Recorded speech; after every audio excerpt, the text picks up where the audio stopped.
Sir Raj Tarun, Lavanya Raj Tarun కేసులో మళ్ళీ ఇంకొక ట్విస్ట్ ఏంటంటే రాజ్ తరుణ్ ఇంకా అసలు అరెస్ట్ కాకముందే ముందస్తు బెయిల్ తెచ్చేసుకున్నారు. అంటే లాయర్ స్ట్రాంగ్ అనుకోవచ్చా, లేకపోతే లావణ్య తరపు కేసు వీక్ అనుకోవచ్చు అంటారా? వీక్ స్ట్రాంగ్ అనేది జడ్జి షుడ్ టెల్, అది మనం చెప్పకూడదు. అంత అంత కూలంకషంగా తెలియదు కాబట్టి అది మనం చెప్పలేము. వాళ్ళు జరుగుతున్నదంతా సోషల్ మీడియాలో కెమెరాలో పెట్టి చూపిస్తున్నారు కాబట్టి ఆ అమ్మాయికి అన్యాయం జరిగినట్టుగా ఎవడో మాట్లాడితే ఆయన చెప్పు తీసుకొట్టినట్టుగా కూడా అక్కడ చూసాను నేను. అమ్మాయి గురించి మాట్లాడుకునే లోగానే ఎన్ని చూడాలి మనం, అవి నాకు అప్పుడు కనపడలేదు, నిన్న మనం చూసాను. అది ఇది ఎవరికైనా ఒప్పుకెళ్తే మాడదా, తప్పే ఉంది. కానీ అమ్మాయిలో ఎంత ఆర్ద్రత, ఈ కోపం రావడం గల కారణం maybe she may be correct. మాట్లాడేవాడు రాజ్ తరుణ్ తరపు మాట్లాడేవాడు కరెక్ట్ కాకపోవచ్చు. ఒక మనిషి హట్ అవ్వకుండా ఆ లెవెల్కి వెళ్ళదు కదా. చేత ఇవన్నీ నేను మాట్లాడేది మటుకు న్యూట్రల్గా నేను ఎందుకు మాట్లాడతానంటే, ఒకటి జడ్జి చేయవలసిన పని మనం చేయకూడదు. జడ్జి గారు చేయవలసిన పని వాళ్ళ వాదన వీళ్ళ వాదన విన్న తర్వాత ఆ మెటిక్యులస్గా చూసి అవి చెప్పాలి. అవే మనం చెప్పామంటే అది చాలా బూత్ అవుతుంది. కొంతమంది చెప్పేస్తూ ఉంటారు, హెడ్ల తమలేని పెట్టేస్తూ ఉంటారు అనమాట. తప్పు వీడిదే, జైలు వాడిదిని ఆ టైంలో పెడతారనమాట. అది ఏదైనా చూస్తే ఏముండదు అక్కడ, నువ్వు పెట్టిన తమలేనేట్రా అంటారు మళ్ళీ. అలా కాకుండా మనది నేను యాక్చువల్గా నాకు అర్థమైందే చెప్తాను కాబట్టి అతనికి బాగా హెల్ప్ చేసింది ఈ గొడవ. ఈ టంకు గొడవ బాగా హెల్ప్ చేసింది ఎవరికి? రాజ్ తరుణ్కి. మర్చిపోయారు అతన్ని. అదేదో లవర్స్ అనే సినిమా దిల్ రాజు చేసి అట్టర్ ఫ్లాప్ అయిపోయిన కానీ మర్చిపోయారు. చేశాడు కదా లవర్స్ అనేది, చేసాడు సినిమా, కానీ పెద్ద డిజాస్టర్ అది. దిల్ రాజు సినిమా తీసాడు తోటి. అంటే ఒక లెవెల్కి హీరో వాళ్ళు చిన్న హీరోలో పెద్ద హీరో కింద లెక్క కింద వెళ్ళిపోయాడు. అంటే ఇతరకంటే పెద్ద ఈ రామ్ అన్నవాడు ఇంకోటి ఎవడన్నా కూడా వాళ్ళకి ఒక హిట్ అయితే 6 ఫ్లాపుల టైప్లో అయిపోయింది. వాళ్ళ మటుకు మేము ఇలాగే చేస్తూ ఉంటాం, బన్నీ అయిపోతాం. ఎవలాగా అవుతావు నువ్వే బన్నీ బ్యాక్గ్రౌండ్ వేరు. రామ్ అన్నవాడు వాళ్ళు మనుషులు బాగానే ఉంటారు, సినిమాలు ఆడవు. అతను ఇంకోటి ఎవడో ఉన్నాడు కదా, ఒక సాత్వికంగా ఉంటాడు, అతను బాగానే ఉంటాడు. ఇంకొక అబ్బాయి ఎవరో ఉన్నారు కదా, వీళ్ళిద్దరూ అతను మంచి సినిమాలు చేశాడు. ఇది కూడా అతనిలో ఫిగర్ లేదు. అమ్మాయిలో ఫిగర్ ఎలా ఉండదో వీటిలో ఫిగర్ లేదనమాట. అంచేత మేమందరం కూడా బన్నీలాగా అయిపోదాం అంటే ఇలాగా ఎవరూ అవ్వలేరు. బన్నీయే, చైతన్యే, రాంపోతునే you will be there only. నువ్వు నీలాగా చేసుకుంటూ వెళ్ళాలి. అంతేగాని వాళ్ళకి 1 కోటి రూపాయలు పెట్టి ఫైట్ తీశారు, వీళ్ళకి 2 కోట్లు పెట్టి ఫైట్ తీశారంటే కుదరదు. పుల్లిని చూసి పిల్లి వదలు పెట్టినట్టు ఉంటుంది. వీడు అలా కాకుండా ఒక మాదిరి సినిమా చూపిస్తా మామ టైప్ సినిమాలు చేసాడు. అది నేను కూడా చూశాను. యాక్టర్ బాయ్ నెక్స్ట్ డోర్ ఇడే, అటువంటి వాళ్ళు క్లిక్ అవుతారు. బాయ్ నెక్స్ట్ డోర్ అనుకునే కాన్సెప్ట్లో ఇతను లైక్ చేశారు, కానీ మర్చిపోవడం చాలా కాలం 2-3 years మర్చిపోయారు. ఈ పురుషోత్తముడు వచ్చే ముందు ఈ గొడవ రావటం అనేది వీళ్ళిద్దరూ అనుకుని గొడవ పడ్డారేమో కూడా నాకు అనుమానం వచ్చింది. ఎందుకంటే ఒక బజ్ ఏర్పడింది. ఆ సినిమా కూడా బాగా తీశారు. ఫైనల్గా సినిమా బాగోకపోతే చూడరు. నువ్వు ఎంత సెన్సేషన్ చేసినా కూడా చూడరు. సినిమా బాగుంది. ఇప్పుడు నాకు మజిలీ అనే సినిమా ఇందాక నాకు బాగా నచ్చింది. ఆ సినిమా ఇందాక సడన్గా గుర్తొచ్చింది కదా, నాకు చేసింది. అలాగే ఇతనికి కూడా 2-3 సినిమాలు మంచివి ఉన్నాయి.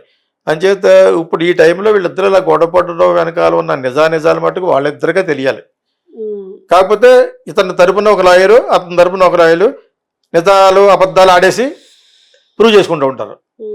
అంతే కదా. ఈడేదో అంటాడు, డ్రగ్స్ అలవాటు చేసింది ప్రపంచాన్ని అందరికీ ఈ అమ్మాయి అంటది. ఆడేమో నాతో పాటు ఇంకో 10 మంది కడుపు చేసేట్టు ఆ అమ్మాయి అంటది. ఇది మనం వినబోతున్నాం ఇన్ ఫ్యూచర్. ఇలా ఈ ఇంటరిమ్ బెయిల్ అంటారు కదా, ముందస్తు బెయిల్, ఆ బెయిల్ తెచ్చుకుంటానే ఉంటాడు.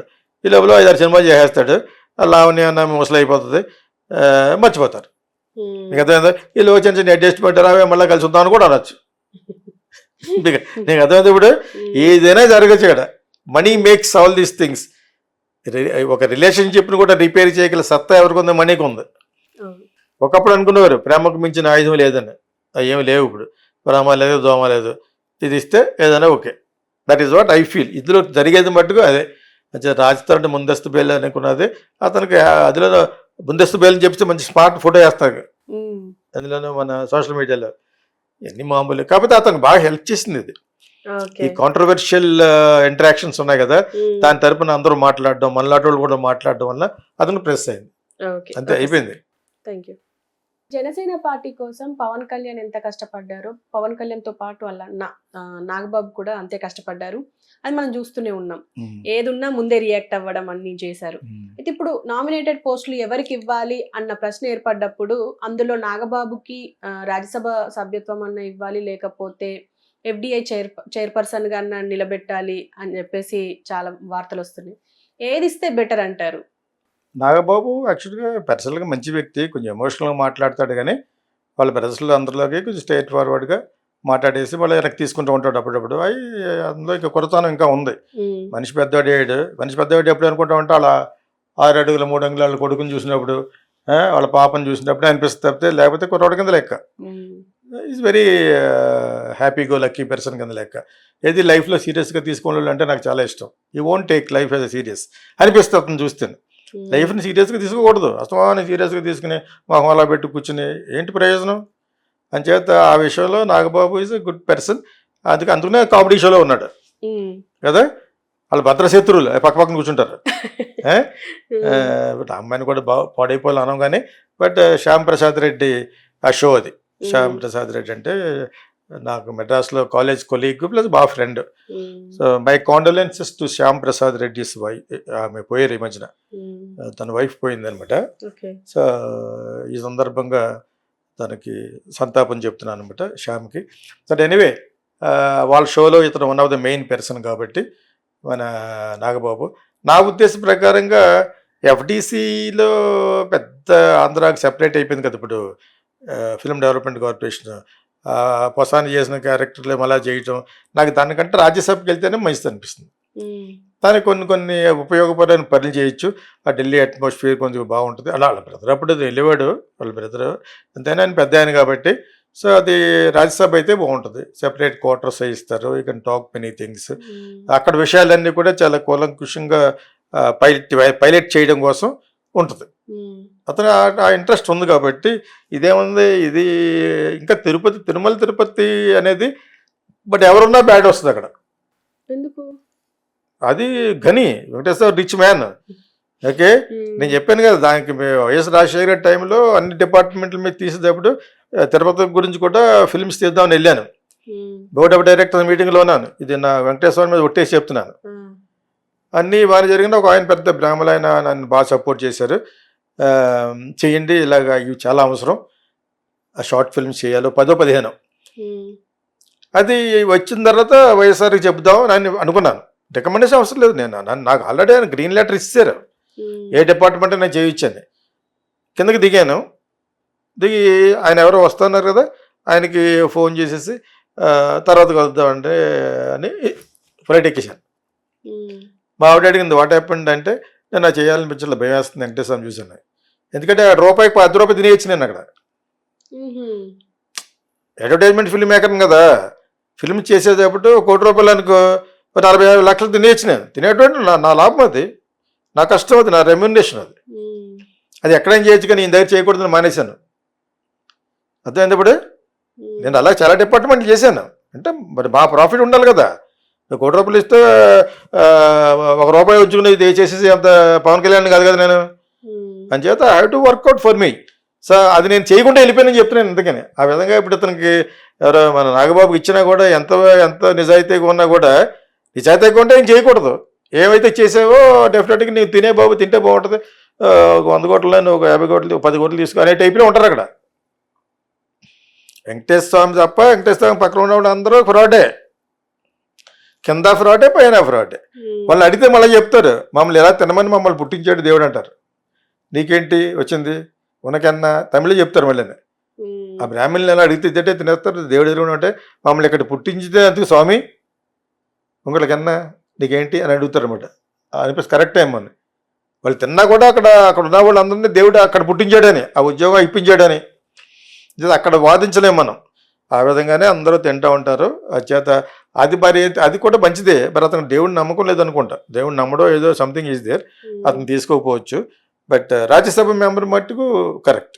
It is going to do some good for Pawan Kalyan and also మన ఆంధ్రప్రదేశ్ రాష్ట్రానికి కూడా మంచిదే. అతను కొంచెం యాక్టివ్ పర్సన్ కాబట్టి నా ఉద్దేశం చెప్పాను సోమ.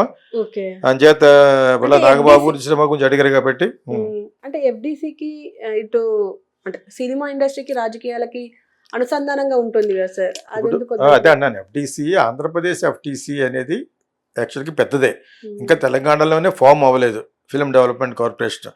రెండు కూడా ఒక దాంట్లోనే ఉంటే కరెక్ట్. యాక్చువల్గాను స్టేట్ సెపరేట్ అయిపోయింది కాబట్టి తీసేశారు. ఒకప్పుడు కృష్ణ గారు బ్రదర్ ఉండేవారు దానికి, ఓకేనా, ఆచాష్ గారు ఇప్పుడు ఉన్నారు కదా, ఆయన ఎవరు చేసేవారు. తర్వాత పొసాని కృష్ణమూర్తి అక్కడ ఉంటూ బూతులు తిట్టకూడదు, ఎత్తుకు మళ్ళీ ఆ పోస్టులోకి ఏముండదు అక్కడ, ఏముంటుంది అక్కడ లైట్గా ఉంటుంది.